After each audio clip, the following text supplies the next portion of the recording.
The views expressed in the interviews and commentary are solely those of the individuals providing them and do not reflect the opinions of PPS Holdings Trust, its affiliates, subsidiaries, or employees. So, but DE, does that mean you just take it on face value that whatever a company is reporting on it must be true because otherwise they wouldn't do the reputational risk? Yeah, so I was getting to that, and it depends on the company's credibility.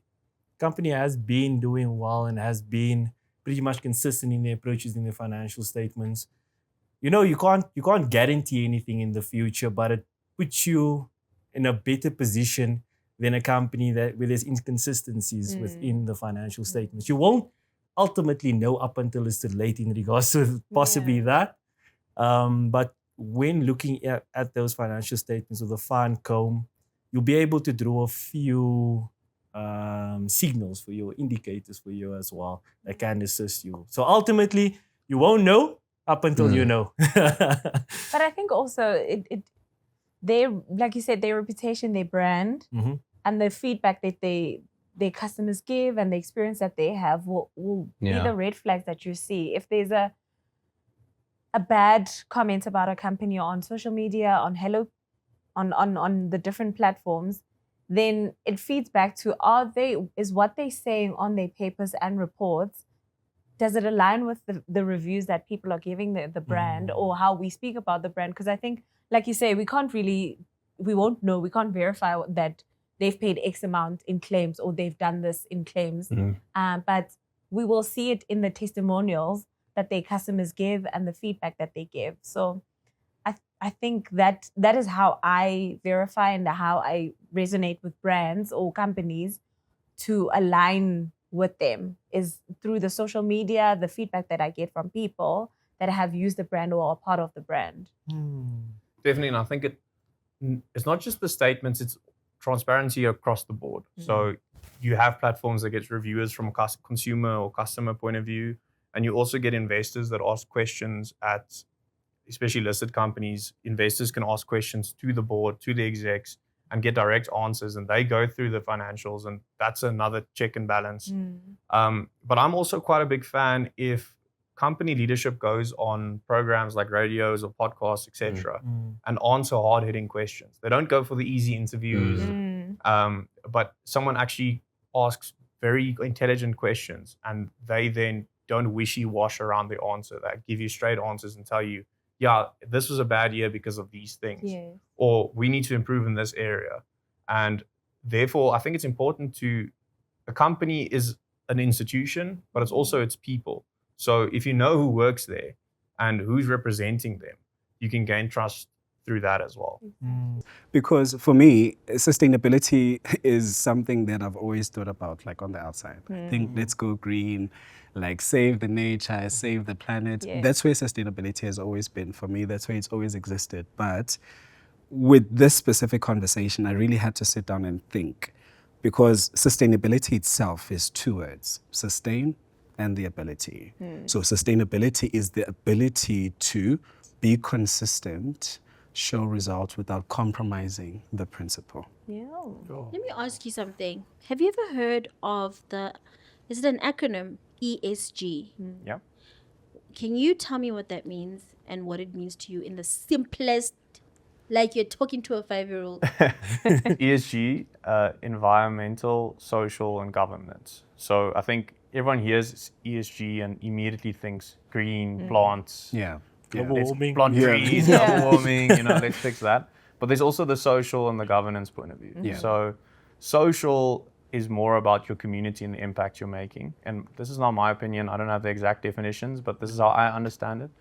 And governance would be how you structure systems and governance structures. In other words, for a 5-year-old, how do you, when do you listen to mommy and when do you don't listen to mommy? That's what I would say. So governance is essentially what are the structures and the rule set and how you do that. And that also needs to be sustainable. Yes. Because if you're going to be autocratic and overbearing, that's not sustainable. And if your parents are like that to the kid, it's not sustainable. If that's what's happening in a business, also not sustainable. So it really is the 3 sort of pillars of sustainability in general. That's how I would explain ESG. I agree. Don't know if you guys could. You got it on the mark, eh? Okay. You got it on the mark. Sometimes reports don't really resonate. You know what I mean? Like, it just feels like a lot of pictures and graphs and numbers. And I'm like, what does this mean to me? Mm-hmm. You feel me? Yeah. What should it look like? What would be the right way to put a report together in such a way that it would resonate with you? Simple answer off the top of my head. It should have stuff that I understand. So it shouldn't have stuff that the people in the organization think I need to hear, or stuff that they understand. It should have stuff that I deal with on a daily basis, that's important to me as the customer. Why am I reading this report? For the report, what's valuable in it for me to stay with the organization? That's a good point. I think I would want to ask you, sometimes organizations do complex things. So would you prefer it if things are in there that need to be in there, but they're well explained? I think it links sort of to the trust thing as well. Yes. So if you're a well-explained report Mm-hmm. and you can see the purpose of each section, you have a good report. Yes, I reckon. 100%. Yeah. I agree. Okay. Yeah, I think we're getting basically to like simplifying the information that's in there. Because it also feels like quite overwhelming when you look at the amount of information that's in there. Like just the first half of it, you're like, yes, there's actually a lot going on. And then you still have numbers and graphs towards the end that you have to go through. This top employee thing is very tricky because oftentimes if you are the top employee, you're the one that always gets the work, the extra work, because you're always willing to do it. You've done yours like 2 hours away while everyone is still battling. Now you can take on all so much. And the question that you asked is, what are the costs of being the top employee? Half the time you are really, really burnt out. You'll get the money. I mean, if the drive is the money, yeah, you'll get the money. But what about fulfillment? What about you putting an investment on the tool that's making you be the top employee? And if you are the top employee, is it really because you're trying to cover stats, be better than everyone? Still comes back to self. Or you're doing this to be liked? Or are you doing this to be on top of everyone? Be the guy that's referenced to say, oh yeah, this is the best one in the team. Or you're doing that as part of your own personal journey so that it doesn't make everyone else feel like, oh, such a show off, this one. So there's a lot to self. There's a lot to think about. There's a lot to reflect on, to think, okay, maybe this is what I think is right, but for the sustainability of the environment that I'm in, is this the right way to do it? But not be the wrong thing you're doing, but the way that you're doing it could be the one that's not going to give you sustainability. I like what you said also, because being a yes man doesn't necessarily mean that you're going to be able to sustain that long term. You might be able to get some awards along the way, but that wouldn't be necessarily sustainable.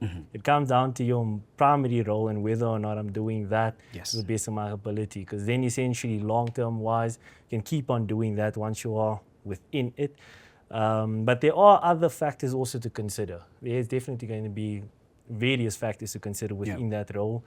But generally being a yes man, holistically, I don't think that's sustainable at all. When you say that, I'm just thinking, like, if the goal is to get awards every year, what if it never comes? What if you don't get an award? What if that top achiever doesn't come to you? Then are you just gonna relax and be part of the bottom crowd? Or are you gonna push because it's something you really want to do and the environment that you're in fulfills and fills your cup the way you wanted to fill your cup, to be the top achiever, because it's something that you want. Very coming down to the point of the passion, having passion for what you're doing. Yeah, I think it's difficult because we live life, and I have this theory that we live life in 3-year cycles. Yeah. Okay. So like you have pre-primary, you have that first bit in primary school, last bit, and then high school, university. Yeah.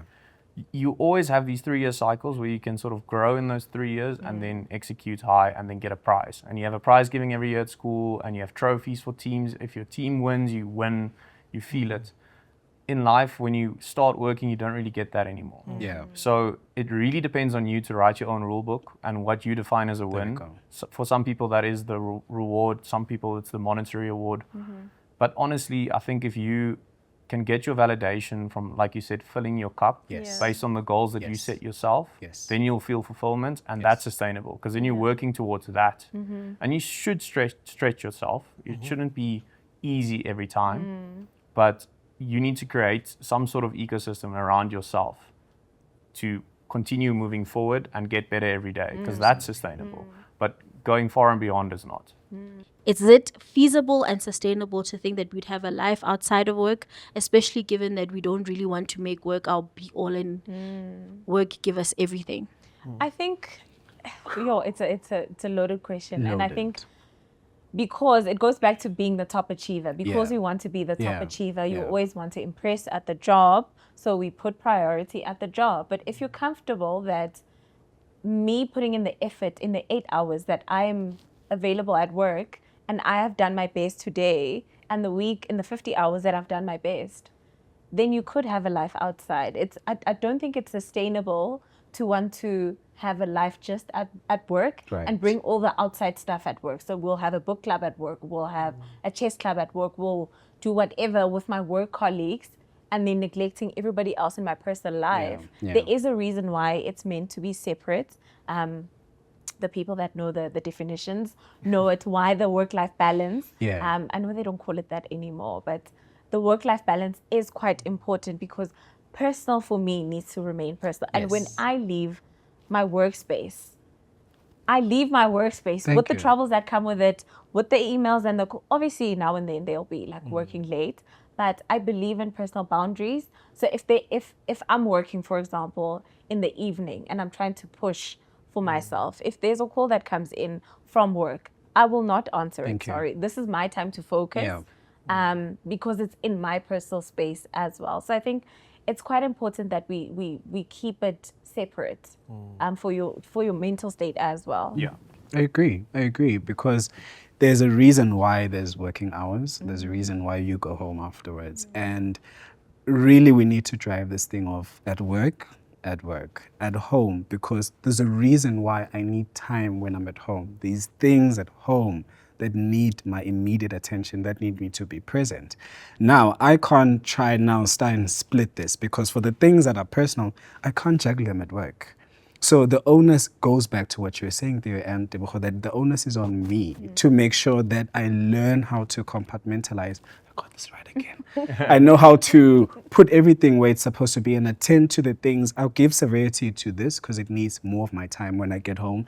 This, I can always reshuffle it for later or for tomorrow. You are the one that works on your time. You are the author and the controller of your time. We need to start walking in the power that we are the ones that are in control of how we use our time, not the circumstances around. I love how you guys are having like an emotive but intellectual conversation at the same time. It's like it pulls at the heartstrings of, you want to make an impact in the society that you live in, but also pulls on your mind strings that says, but we're trying to make money. And making money does, in effect, help the community. So, did we cover everything? I think we did. We did. I like how we always have to check with each other. You don't make sure. No one just jumps up and There's says, some open topics, but I think we covered We're the everything. people that cover it. We need to check with each other. Exactly.